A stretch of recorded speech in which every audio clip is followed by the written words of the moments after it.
Hi everyone, welcome to Bhavitha Santosh economy app. మనకి భవితా Santosh economy యాప్లో మనకి తెలుగు మరియు ఇంగ్లీష్ మీడియంలో డైలీ కరెంట్ అఫైర్స్ అవైలబుల్గా ఉన్నాయి. అలాగే మనకి డైలీ కరెంట్ అఫైర్స్ అనేవి మనకి డైలీ భవితా సంతోష్ ఎకానమీ యాప్లో అండ్ ఛానల్లో చెప్పబడుతున్నాయి. కాబట్టి ఖచ్చితంగా పర్చేస్ చేసేయండి.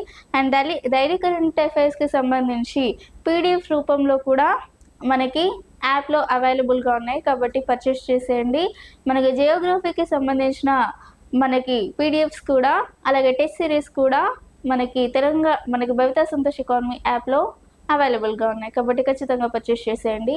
అలాగే తెలంగాణ మూమెంట్కి సంబంధించి ఎంసీక్యూస్ కూడా అవైలబుల్గా ఉన్నాయి.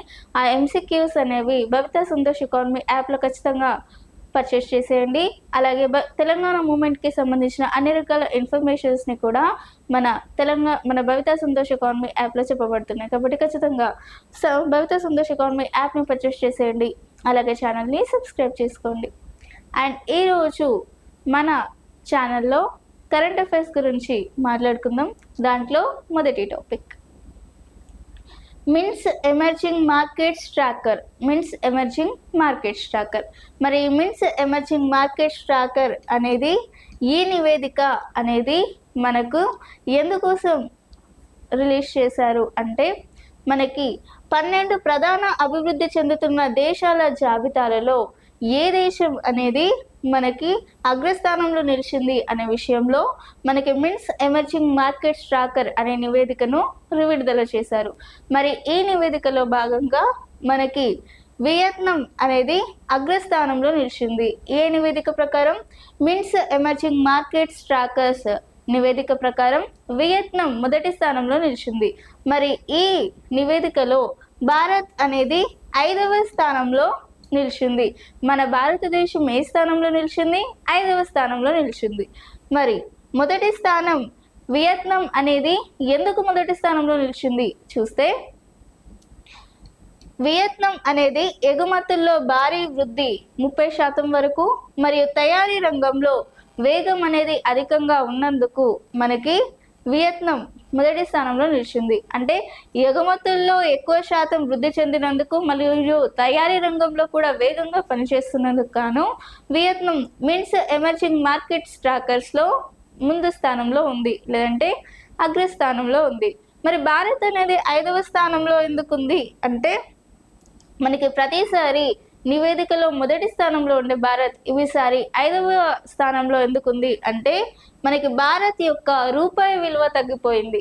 అలాగే స్టాక్ మార్కెట్ ఒడిదుడుకులు ఉండడం వల్ల, స్టాక్ మార్కెట్ యొక్క ఒడిదుడుకులు ఉండడం ద్వారా, రూపాయి విలువ తగ్గడం ద్వారా మరియు ఈ విషయాల కారణంగా భారత్ అనేది 5వ స్థానానికి దిగజారింది. మొదటి స్థానంలో ఏది ఉంది? వియత్నాం. అంటే మార్కెట్స్ల విషయంలో మనకి వియత్నాం అనేది మొదటి స్థానంలో ఉండగా, 2వ స్థానంలో ఏ దేశం ఉంది అంటే దక్షిణాఫ్రికా ఉంది. 3వ స్థానంలో మలేషియా, ఇతర దేశాలు దక్షిణాఫ్రికా 2వ స్థానంలో, మలేషియా 3వ స్థానంలో, అలాగే మన భారత్ అనేది 5వ స్థానంలో నిలిచింది. వియత్నాం, దక్షిణాఫ్రికా, మలేషియా మొదటి 3 స్థానాలు, అలాగే మన భారత్ అనేది 5వ స్థానంలో నిలిచింది. దీంట్లో మిన్స్ ఎమర్జింగ్ మార్కెట్స్ ట్రాకర్స్లో. So in the latest Mint emerging markets tracker, Vietnam has climbed a top spot while India ranked 5th. Mints emerging markets tracker. Recently, this report was released. According to this report, Vietnam placed top, and second is Dakshin Africa, and Malaysia placed third. And according to this report,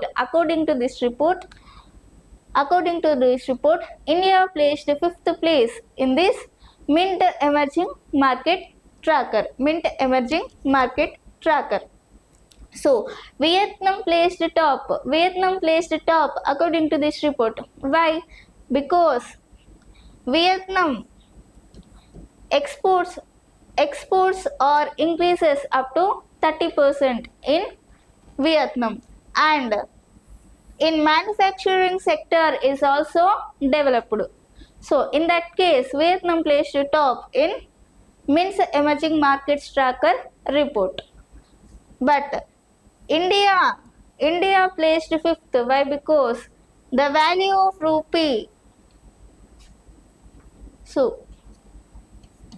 the stock markets are India placed fifth.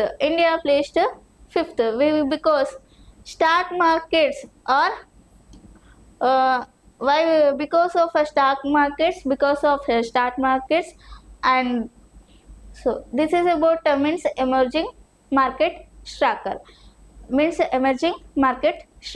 India placed fifth and Vietnam placed first. And what are the top three countries are placed according to this report? First place is Vietnam, second place is Dakshin Africa or South Africa, and third place is Malaysia. Next, ArcelorMittal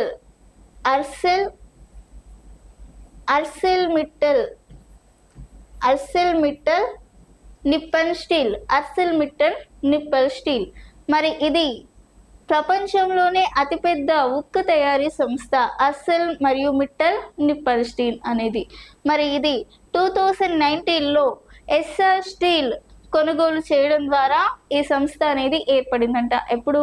2019లో మనకి ఎప్పుడైతే SR స్టీల్ని కొనుగోలు చేశారో అప్పుడు ఈ అర్సెల్ Mittal Nippon steel అనేది ఏర్పడింది. మరి అర్సెల్ Mittal Nippon steel యొక్క సామర్థ్యం ఎంత అంటే, ఇది గుజరాత్లోని హజీరా ప్లాంట్ ద్వారా ఏడాదికి 9 మిలియన్ టన్నుల ఉక్కును ఉత్పత్తి చేస్తుందంట. అంటే గుజరాత్లోని హజీరా ప్లాంట్ నుండి ఎన్ని మిలియన్ టన్నుల ఉక్కును ఉత్పత్తి చేస్తుందంట? 9 మిలియన్ టన్నుల ఉక్కుని ఉత్పత్తి చేస్తుంది. మరి ఇది ఆంధ్రప్రదేశ్లో కూడా ఒక భారీ ప్రాజెక్ట్ని ఏర్పాటు చేస్తున్నారు.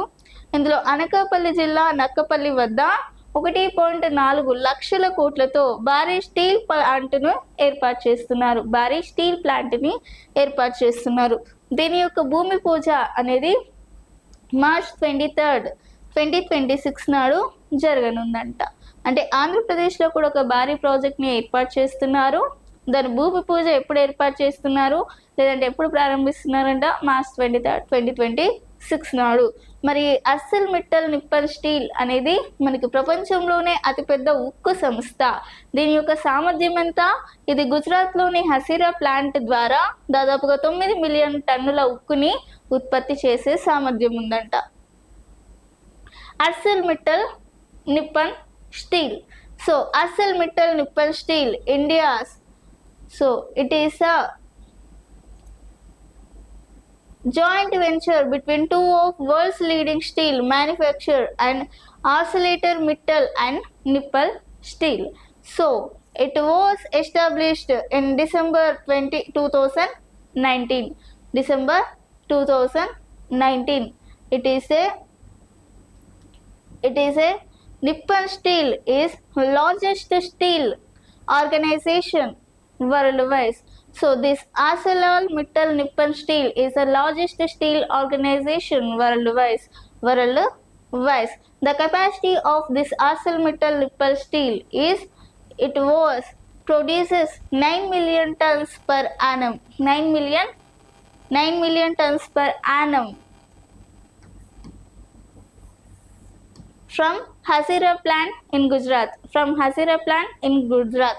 So it was the capacity of this plant, or the capacity of this plant is produces 9 million tons per annum from Hazira plant in Gujarat.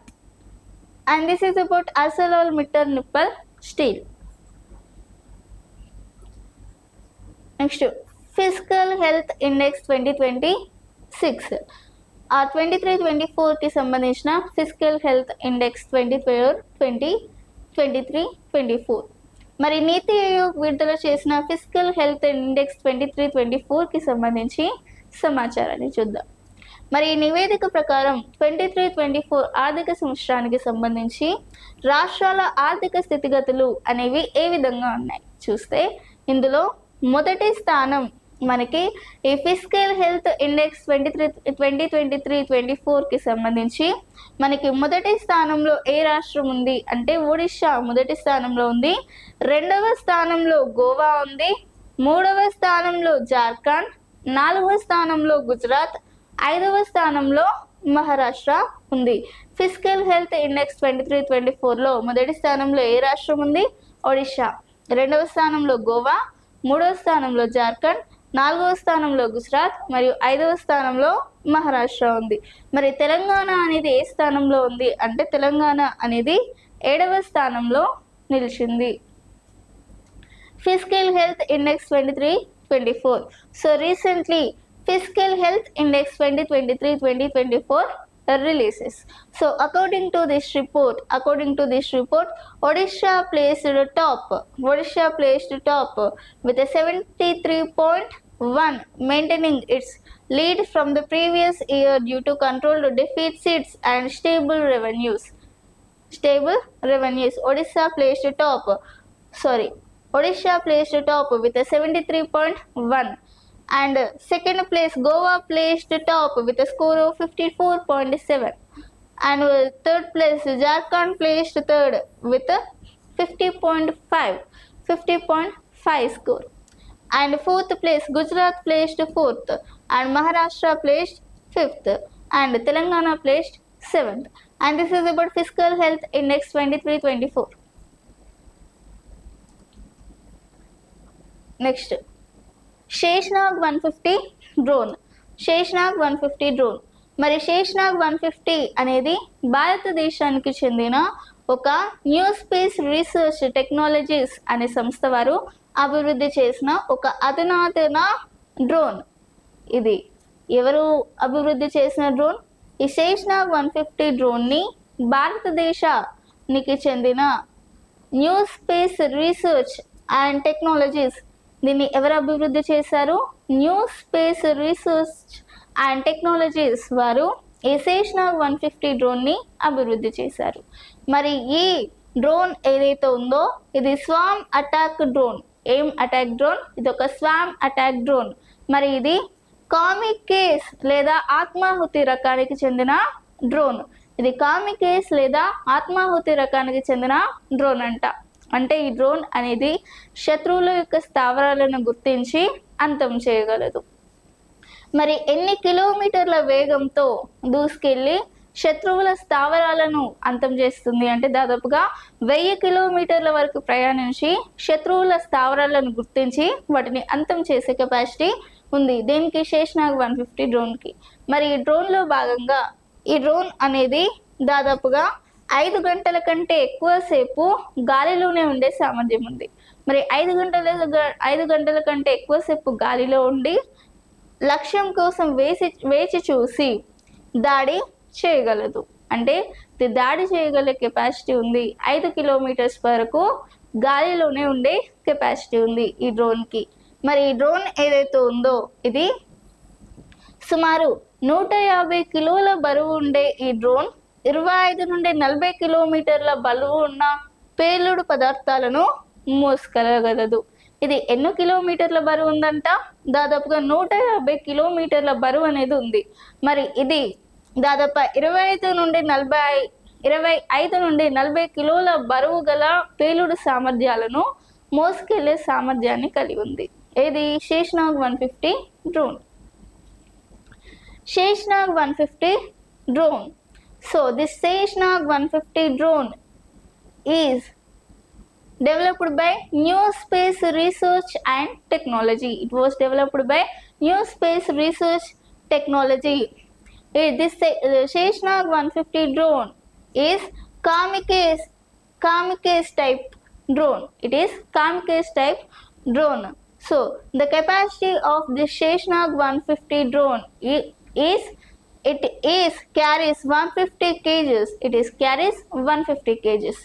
So this Sheshnag 150 drone travels 1000 kilometers long and It travels 1000 kilometers and allowing for deep penetration into. So it travels 1000 kilometers long, 1000 kilometers long, and it was attacked on enemies, so enemy countries. So this is about Sheshnag 150 drones. So this Sheshnag 150 drones travel 1000 kilometers and attacked on our enemy countries and etc. So this is the capacity of Sheshnag 150 drone. Capacity of 150 drone.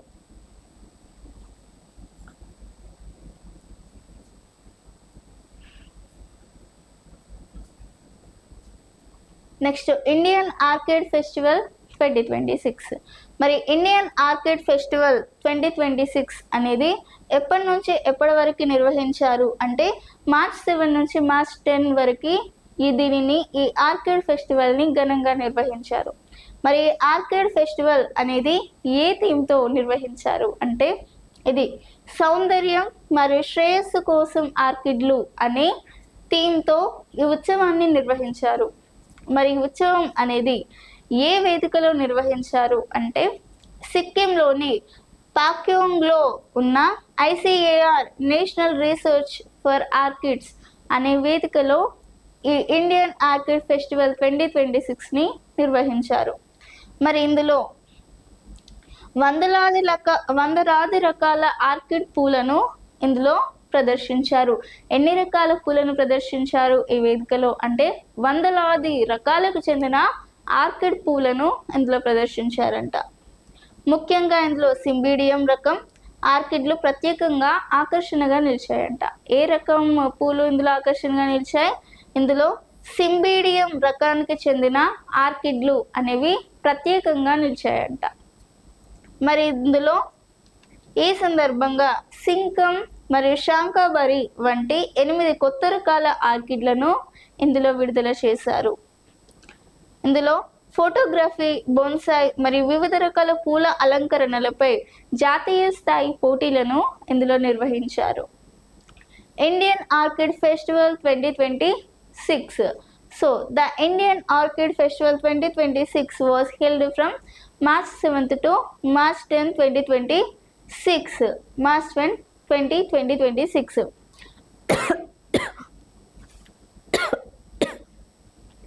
This Indian Orchid Festival 2026 conducted with the theme of Orchids for Beauty and Prosperity. Orchids for Beauty and Prosperity. So in this event they were showcased hundreds of orchid flowers.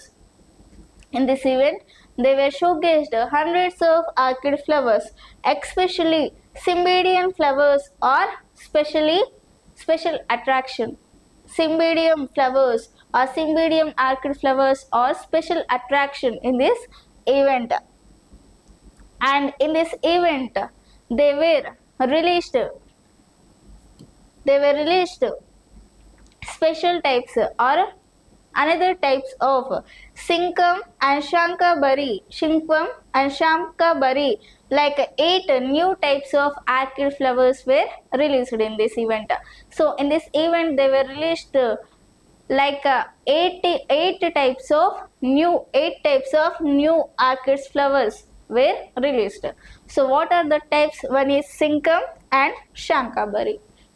So in this event they were conducted competitions like photography, bonsai and another type of flower decoration in national level. And this is about Indian Orchid Festival 2026. Next Mizo భాషను 8వ షెడ్యూల్లో చేర్చేందుకు Mizoram assembly తీర్మానం. మరి మిజోరం భాషని 8వ షెడ్యూల్లో చేర్చనున్నారు. మరి దీనికోసం మిజోరం అసెంబ్లీ తీర్మానాన్ని ప్రవేశపెట్టారు. మరి మిజోరం అసెంబ్లీ మార్చి 9, 2026 నాడు మీజో భాషని రాజ్యాంగంలోని 8వ షెడ్యూల్లోకి చేర్చాలి అంటూ ఒక తీర్మానాన్ని ప్రవేశపెట్టగా దాన్ని మార్చి 9, 2026 నాడు ఏకగ్రీవంగా ఆమోదించడం జరిగింది. మరి మీసో భాషని 8వ షెడ్యూల్లో ఎందుకు చేర్చాలి అని అంటే, మీసో భాషను ఎప్పుడైతే 8వ షెడ్యూల్లో చేర్చుతారో మరికి మీసోరం నుండి ఉన్న ఎంపీలు ఎవరైతే ఉన్నారో పార్లమెంట్లో వాళ్ళ మాతృభాషలోనే మాట్లాడవచ్చు. అలాగే మీసోరంలోని విద్యార్థులు ఎవరైతే ఐఏఎస్ ఐపీఎస్కి ప్రిపేర్ అవుతున్నారో వారు తమ మాతృభాషలోనే ఐఏఎస్ ఐపీఎస్కి ప్రిపేర్ అవ్వవచ్చు. మరి ఈ ఉద్దేశంగా మనకి మీసో భాషని 8వ షెడ్యూల్లో చేర్చేందుకు తీర్మానాన్ని ప్రవేశపెట్టారు. మరి ఈ తీర్మానాన్ని ఎవరు ప్రవేశపెట్టారు అంటే, ఈ తీర్మానాన్ని రాష్ట్ర విద్యాశాఖ మంత్రి అయిన వన్లాల్ తలన్లా, రాష్ట్ర విద్యాశాఖ మంత్రి వన్లాల్ తలన్లా ఈ అధికారిక తీర్మానాన్ని సభలో ప్రవేశపెట్టారు. ఎవరు? కేంద్ర మంత్రి వన్లాల్ తలన్లా అనే వ్యక్తి మనకి ఈ తీర్మానాన్ని అసెంబ్లీలో ప్రవేశపెట్టడం జరిగింది. So Mizoram Assembly resolution to include Mizo language in the 8th schedule. So on March 9, 2026, the Mizoram Legislative Assembly unanimously passed a fresh resolution seeking the inclusion of Mizo language in the 8th schedule of Indian Constitution. 8th schedule of Indian Constitution. So recently on March 9, 2026, Mizoram Legislative Assembly unanimously passed a fresh resolution of Mizoram language in 8th schedule of Indian Constitution. And what is the purpose of this? Resolution included in Mizo language in 8th schedule is, when this Mizo language included in 8th schedule, Mizoram MPs were Mizoram Member of Parliament were announced or purpose. The move aims to secure national recognition to Mizo as lingual France. So the major purpose is to give recognition to give national level recognition to Mizoram language. So in that case, Parliament MPs were talk in their own language of Mizoram in Parliament, and students are there in Mizoram are prepared their own language of Mizoram for IAS and IPS. So in that case they want to Mizoram Assembly, they want to include Mizo language in the 8th schedule. What is the main purpose? To give national level recognition to Mizo language, and also in that case the students are there in Mizoram. They were prepared IAS IPS for their own language. So in that case this assembly resolutions to include Mizo language in the 8th schedule.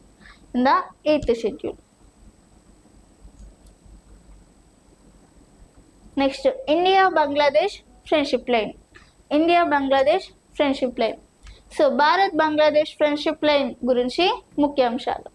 మరి భారత్ బంగ్లాదేశ్ యొక్క friendship line అనేది ఎందుకోసం అంటే, ఈ friendship line ద్వారా భారత్ బంగ్లాదేశ్కి ఉచితంగా మరి తక్కువ ఖర్చుతో లేదంటే వేగంగా డీజిల్ని సరఫరా చేయడం ఈ పైప్ లైన్ యొక్క ముఖ్య ఉద్దేశం.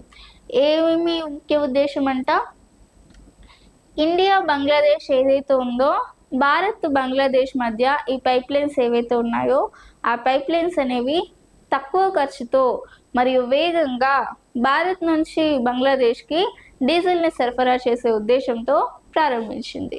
మరి దీని యొక్క పొడవు అనేది 131.5 కిలోమీటర్ల వరకు ఉందంట. మరి దీని యొక్క మార్గం అనేది పశ్చిమ బెంగాల్లోని సిలిగురి నుండి బంగ్లాదేశ్లోని పార్చతీపూర్ వరకు ఉందంట. బంగ్లాదేశ్లోని పార్చతీపూర్ వరకు ఉందంట. దీని యొక్క సామర్థ్యం అనేది ఏడాదికి 10 లక్షల మెట్రిక్ టన్నుల డీజిల్ని రవాణా చేయగలదు. దీని యొక్క సామర్థ్యం ఎంత అంట? ఏడాదికి 10 లక్షల వరకు మెట్రిక్ టన్నుల డీజిల్ని రవాణా చేయగలదు. దీని యొక్క ఖర్చు సుమారు 377 కోట్ల వరకు ఉందంట. India Bangladesh friendship pipeline. India Bangladesh friendship pipeline. So the India Bangladesh friendship pipeline, the major purpose of this pipeline is to supply high speed diesel with a less cost to Bangladesh. So this is the main purpose to India Bangladesh friendship pipeline. India Bangladesh friendship pipeline. So the length of this pipeline is 131.5 kilometers and the way is Pashchima Bengal, so Parchetipur, Siliguri to Parchetipur in West Bengal. The capacity of this pipeline is 10 lakh metric ton diesel. So the capacity of this pipeline is used to supply 10 lakh metric tons diesel. 10 lakh metric ton diesel. And the value of this pipeline is 337 crores. 337 crores. Next. Telangana గవర్నర్గా శివప్రతాప్ శుక్లా. మరి తెలంగాణ గవర్నర్గా శివప్రతాప్ శుక్లాని నియమించారు. మరి శివప్రతాప్ శుక్లా ఏ రోజున ప్రమాణ స్వీకారం చేశాడు అంటే మార్చి 11, 2026 నాడు శివప్రతాప్ శుక్లా తెలంగాణ గవర్నర్గా ప్రమాణ స్వీకారం చేశాడు. మరి తెలంగాణ గవర్నర్గా ఈయన యొక్క ప్రమాణ స్వీకారం అనేది మనకి తెలుగులోనే చేయడం విశేషం అని వివరించారు.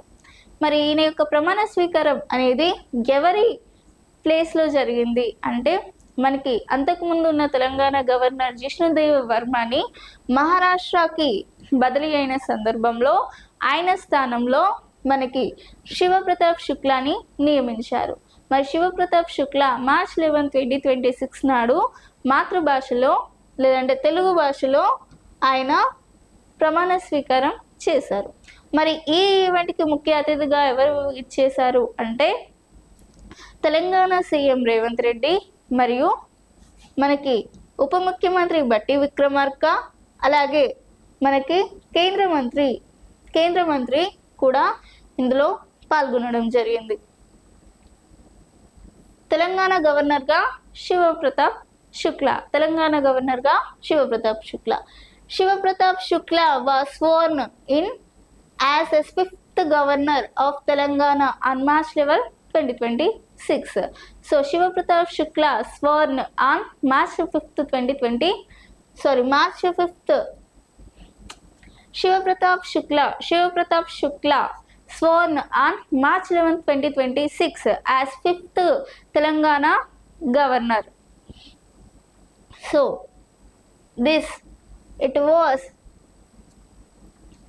he was sworn in place of Telangana Governor Jishnudev Verma. So in this event, Telangana CM Revanth Reddy and Deputy CM Batti Vikramarka attended this event.